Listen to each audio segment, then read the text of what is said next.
Special, amazing guest coming in for a dope interview that you're gonna love. Trust me on this one.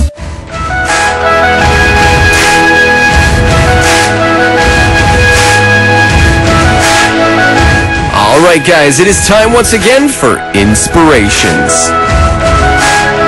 Inspirations is our segment where we bring in an inspiring individual, someone who has lived a very exciting life or is living a very exciting life, and tonight's guest is no exception.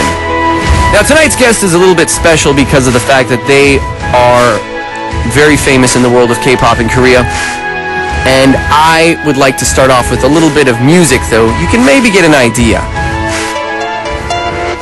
I like this one. I love the beat. I love this track. All right. This is Fly to the Sky. And no, I am not playing the song because of the fact that I just want to play it. I am playing the song in the background because we have got a member of Fly to the Sky tonight on Inspirations. We are going to be talking with Brian Joo.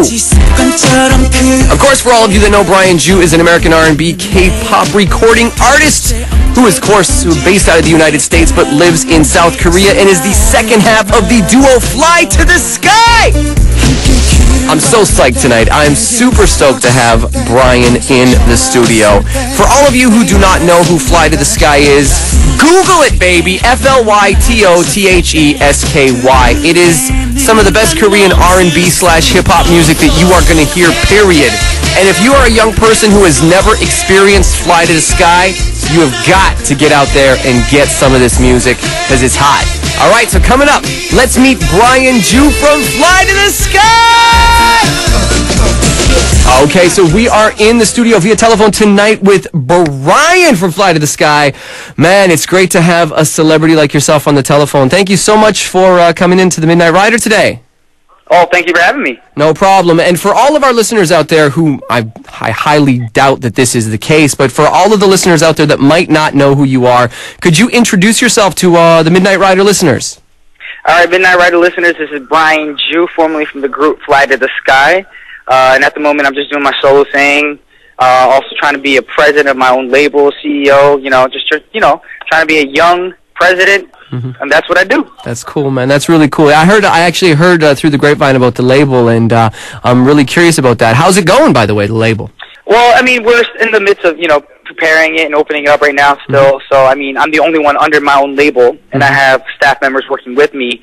But I'm hoping in the future I'm going to have other artists that I can, audition and actually make my own, K-pop groups and stuff. That's cool. And the one thing about my label that I want to do and emphasize the most is I don't want to make another boy band and girl band where they, as the artists, don't want to do their own music. I want to have everybody with, their own creativity, their own style, and then make them a group from what they're good at, not, try to make a rapper into a teeny bopper type image. Yeah. Awesome. Well, I'm looking forward to seeing what kind of artists are going to come through and what you'll be doing, man. That's dope. Real fresh. Thank you very much. No problem. I heard as well, besides, of course, music, that you're practicing in musicals these days. So actually, I am in the rehearsal hall right now as we speak. Luckily, you caught me at a great time. We're on our dinner break. Okay. But, right now I'm in the midst of preparing for the musical. It goes up on April 6th. Okay. But I don't start the musical till April 12th. Okay. Because I got into the picture a little late than everyone else, so I need more time to rehearse my lines and get the songs in my head. So it's a fun musical. It's a typical Korean drama. Boy meets girl, boy falls in love with girl, girl has another dude in her life that likes her as well. Right. And, this drama for your mama type of musical. That's cool. So is this like your first your first try at doing musicals, or have you done these in the past? This would be my third one.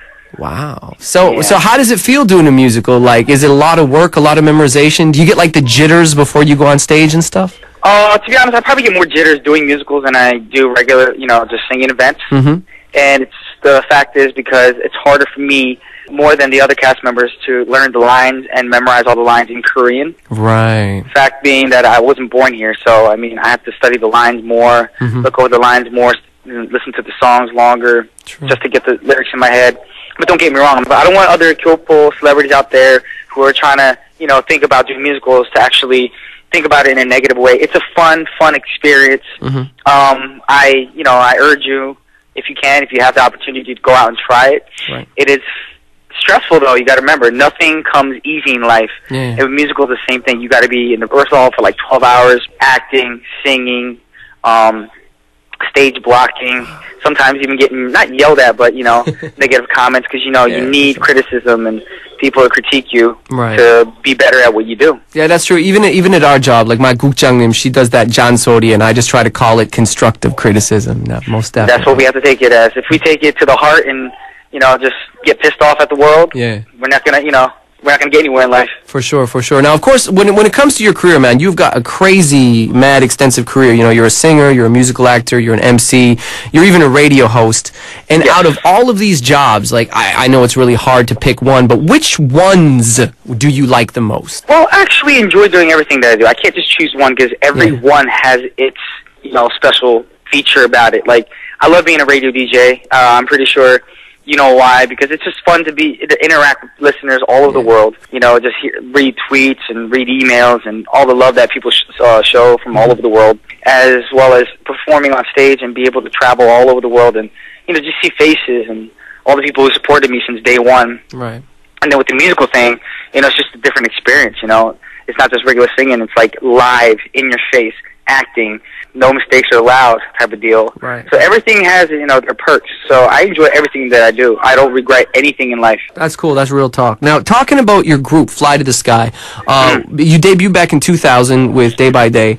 And 1999. In 1999, my bad, 1999. And, you know, there were not a lot of male groups back then at the time. So how did Fly to the Sky come to be? Like, what put this together, this project? Well, it's pretty much what I said earlier, what I don't want to do with my groups in the future, but we were pretty much made from our label. So I auditioned while I was back in the States, in Jersey, and Juani, he auditioned here, and then he signed with SM back in the day, back in 97, I believe, and I signed with SM back in 98, and then we got together in 99 and just practiced as a group, got to know each other, lived together for a little bit, and then we debuted toward the end of 1999. And that's pretty much it. Cool, man. So when did you actually start, like, dreaming or have the idea that you wanted to become a singer? And before SM, did you put a lot of time into singing? Like, did you sing a lot prior to SM, prior to Fly to the Sky, like when you were back in Jersey? Well, professionally, no, of course. Oh, yeah, but were you like in the choir? Did you do performances? Did you busk? Like, what kind of stuff did you do with your craft before SM? I did like pretty much the typical Korean American thing to do is probably join your church choir. For sure, for sure. I was in my school's choir because I went to a private Catholic school back in the day in high school, and yeah, I was part of the choir. And even when I was in 4th grade, I think that's when I figured that I wanted to do music because I was in music class. And was just fooling around singing songs. And, you know, those songs back in the States growing up, it's all cheesy, corny little kid songs. Yeah, sure, man. Yeah, and I was goofing off with my music teacher, and I just, like, did a little ad-lib and some vibrato. And he was like, what are you doing? I was like, I just felt like the song needed some of that flavor. And he was like, wow.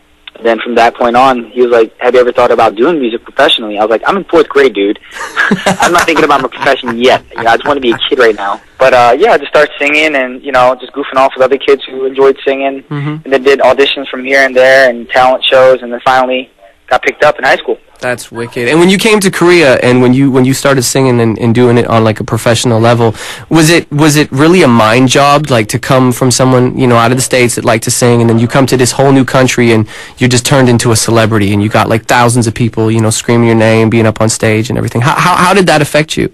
Well, I admit it's a very overwhelming experience. When I first came here too, the worst part was the whole culture shock for me, being raised and being born in the States.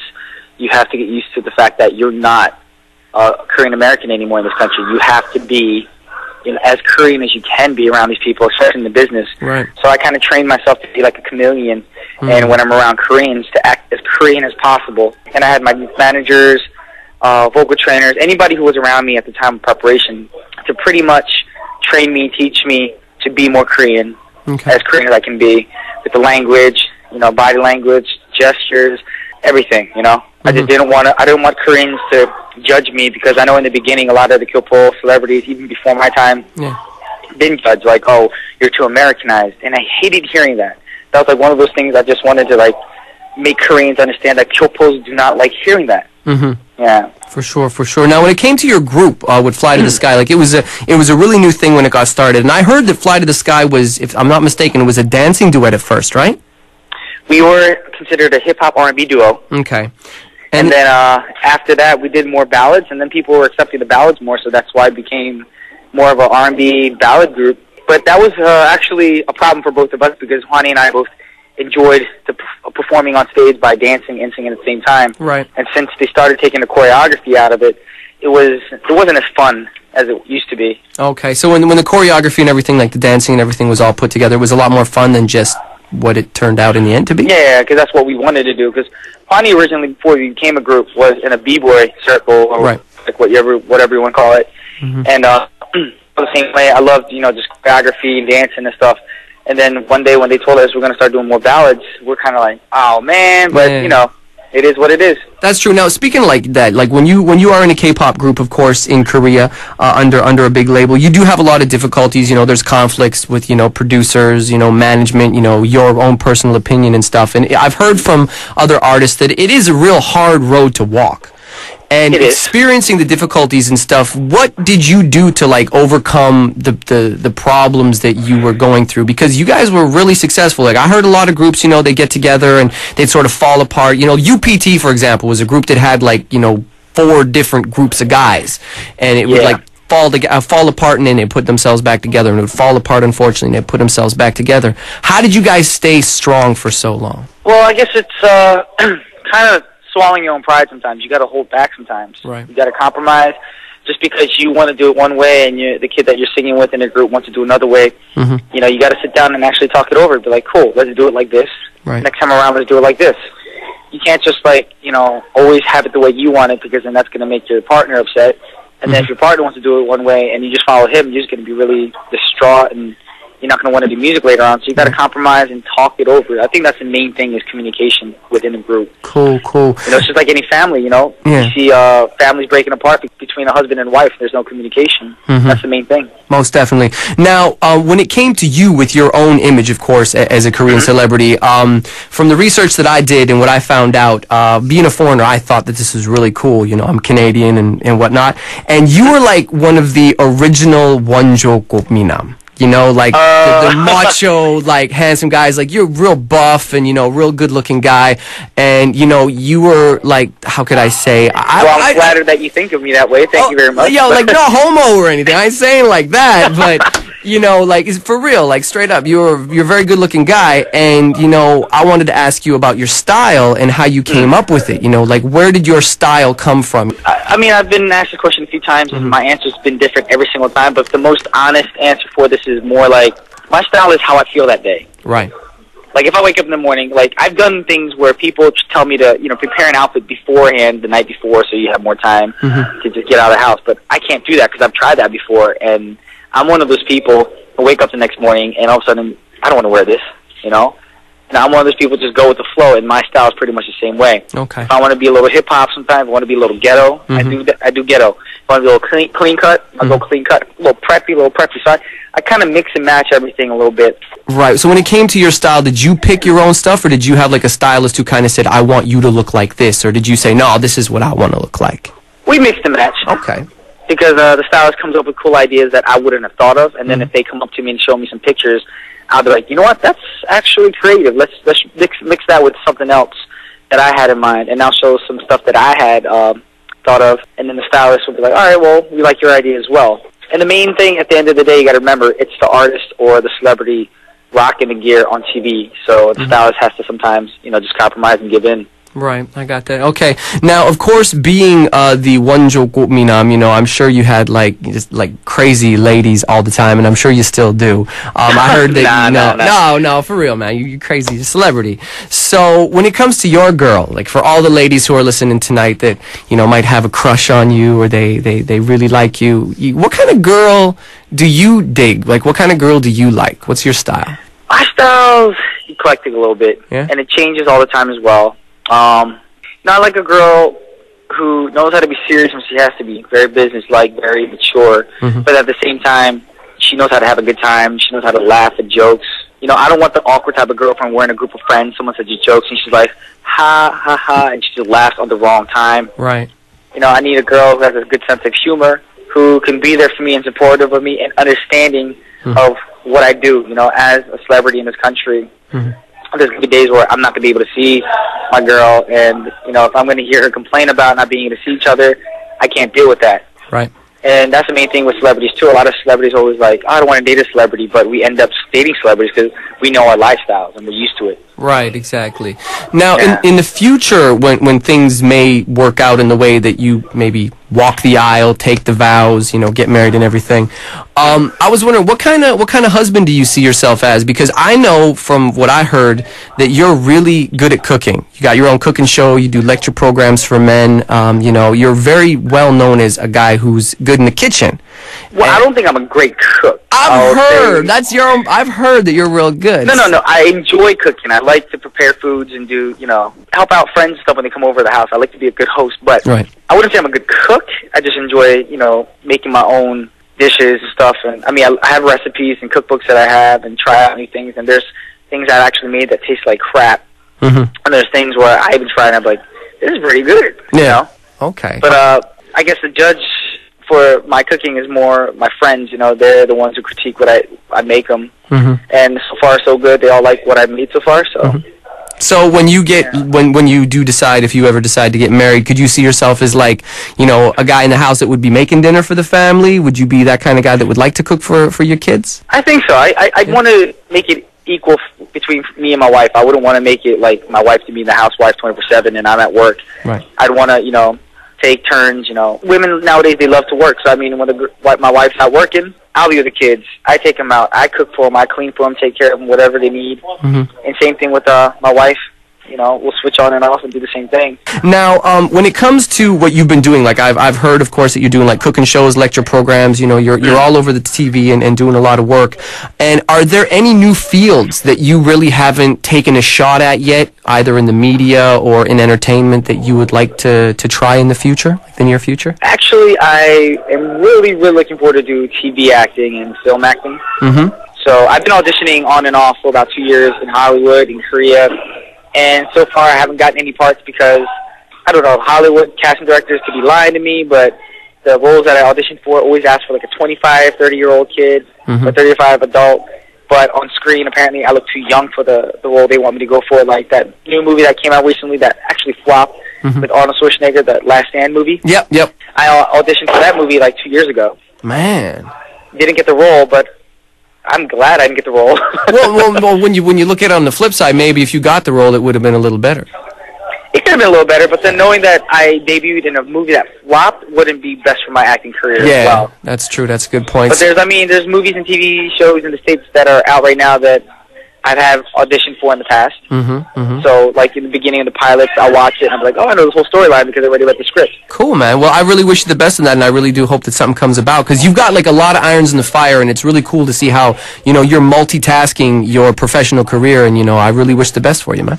Well, thank you very much. Now, speaking about becoming a celebrity, when you become a celebrity, you also get to know celebrities. And I hear that you've got a real, you know, a deep Rolodex. You know guys like, you know, Jang Dong-gun, Jung Yusuk, Seol Kyung-gu, I believe is the name, and a lot more. So how do you get to know these celebrities? And when you do hang, what are celebrities like off camera? Are they pretty cool? Are they like regular people? Or yeah, that's one thing when people ask what are celebrities like off camera. And I just tell them straight up, celebrities are just like everybody else.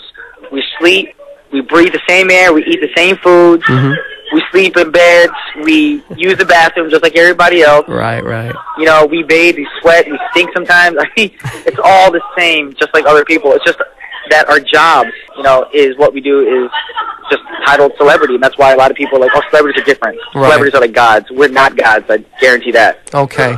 Now, when it comes to a celebrity, do you have like one celebrity that you might have met in your life that maybe you heard of or idolized and then got the chance to meet them and was just, you know, really humbled by them or just really taken by their image or their personality? You know, there's a lot of celebrities like that. I mean, there's celebrities that I've met that I've been disappointed with, but at the same time, the one guy I got to work with, he was actually the main director for, I guess, 80% to 90% of Michael Jackson's music videos. Wow. He also was Michael Jackson's dancer. His name is Vincent Patterson. Okay. And I got the privilege to work with him last year. Right. And he is such a down-to-earth, humble guy.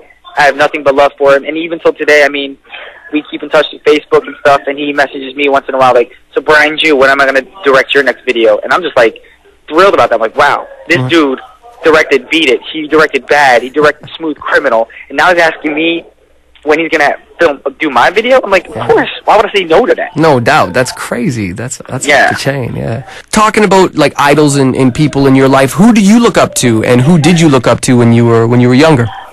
Oh, I mean, down Michael Jackson, of course. Yeah. That's where I got my passion for dancing and performing on stage, and then, just his heart.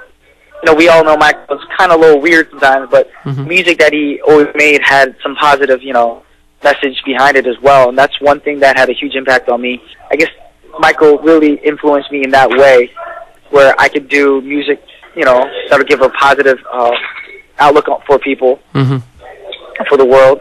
So that's dope. That's great. Now, talking a little bit about the future for you, like you got, like I said in the interview, you got a lot of irons in the fire. You really are one of those celebrities that it just wants to do a little bit of everything, and you're good at it. That's what makes it so impressive. Thank you very much. And with your future, what are some of your future plans music-wise? Like, are we going to be hearing some more music from you? Are there going to be videos dropping? Like, what's up on the horizon?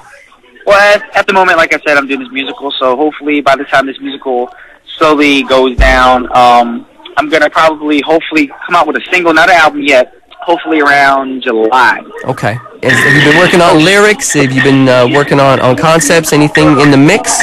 Every day I'm working on lyrics and concepts and stuff like that, but right now I'm working with other songwriters. I got songwriters in Japan, LA, New York, Florida, Chicago, and, I just talk to the producer friends of mine. I'm like, hey, I need this kind of style, But I totally want to change up my style because I wouldn't say I'm sick of ballads and the whole Fly to Sky R&B style, but I feel like that's what our group was known for.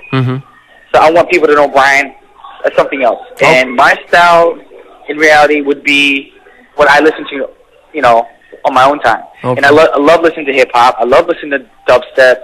I love listening to WAP music, and I've always been a fan of trap music, so I want to mix all that in and make it a style for me later on. That's dope. Like, if something like that came out, that would be, in my opinion, of the years that I've been in this country, something that the Korea K-pop scene needs, because a lot of the music, like, I don't got disrespect for the artist, but a lot of the music does sort of kind of follow the same guideline, the same path, and to see you kind of go out of the box and to do something really new and really fresh with the image and the history that you have in this country, I think it would be a really good move. Well, I hope I make that move. No doubt. And when it drops, man, hook us up with some of the music, and I will play it on the show like every day. Will do. All right. Now, the segment that you are on right now is called Inspirations. And what Inspirations is all about is having someone, of course, who's had a very successful career talk about their life, talk about their trials and their tribulations and how they became a success. And for all of the listeners who are tuned in tonight, especially for all our young listeners, do you have any advice, like from a big brother standpoint, that you would like to give to the youth on how to become successful? Maybe they want to be a singer. Maybe they want to be a scientist. It doesn't matter. How can they follow their dream, and what is your advice to the youth? You know what, for all the youngsters out there, the biggest inspiration and the biggest, word of advice that I can give to you is do what you want because you feel it in your heart. If it's for the wrong reasons, for instance, like me being a celebrity, a lot of people get in this business for the wrong reasons. Money, fame, popularity, clothes. If that's the reason why you want to become a celebrity, don't even attempt to become a celebrity. Because you do music because you love the music. You go into acting because you love to act and be on stage and entertain people. But if once your mind changes and your mind frame only thinks about money, money, money, then it's going to go downhill from there. I mean, of course, you do have the once-in-a-while lucky dudes who all care about is money and they get the money, but then whether they end up drugs, going the wrong direction, going downhill, just messing with the wrong crowd of people. And I feel like a lot of young people don't see that part. They think, if I become famous, I'll be rich and I'll be happy. Money doesn't bring us happiness. And I want people to understand that, and the kids especially out there who think that money is all that matters in the world, and that is not the answer. And that goes for anybody who wants to do any line of work. You could be a doctor, an attorney, a scientist, like you said. Be a doctor because you want to help people. Be a lawyer because you want to help people. Be a scientist to, come up with new, medicine out there that we all need for the world. Not for greed or, just for that status. I'm a doctor. I'm an attorney, so you have to look up to me. If that's the reason why you want to do the work, don't even start it. That's real talk, for real. Definitely. All right, well, listen, we're getting ready to wrap here. I want to thank you so much, man, for coming into the studio and sharing your life with us. And, it really was an honor to have you on the airwaves. I've heard your music. I've heard a lot about you, and I still feel a little starstruck, to be straight up with you. And it's really cool talking with you on the phone. And well, the honor was all mine. Thanks for having me on for an interview. Hey, no problem, no problem. And the last question, very last question, music. Yeah. We're going to drop a track to finish off the hour, so what do you want to listen to, man? What is your request for tonight? Actually, like I said earlier, I'm really into trap music these days. Mm-hmm. It's just not like official original trap music, but I've been listening to a lot of Nicki Minaj. I'm not going to lie, fan of her music. Cool. So if you guys can play Nicki Minaj's Bees in the Trap. All right, we got that. We will drop that coming up next, man, and I want to thank you so much for being on the show, and, yo, it was tight. All right, thank you very much, y'all. All right, thank you. All right, guys, getting ready to wrap up the show. Shout out to my man, Brian Jew. And, of course, to our team. Shouts out to EFM 90.5 and the local city government. I want to say thank you to my executive producer, Mrs. Yu Jung-im, to my writer, Miss Im Soo-jin, to my engineer, Jung-in Song. Shout out to my translator, Park Hee-jin. To all of our listeners out there, if I did not read your message, I'm sorry. I had a real busy time on the radio here and, getting all this interview together. I couldn't read your messages, so if I missed you, I didn't forget you. I love you. And send a message next week or tomorrow, and I promise I'll read it. All right, I was your host and DJ, Chad Curtin, and your PD. I'm out. Have a great one, and I will see you tomorrow. Peace. Niggas move weight themselves, but live in Hoboken. Bitch, I spit that crap like I'm in that trap. So if you need a hit, then I'm with that bag. Bitches say shit and they ain't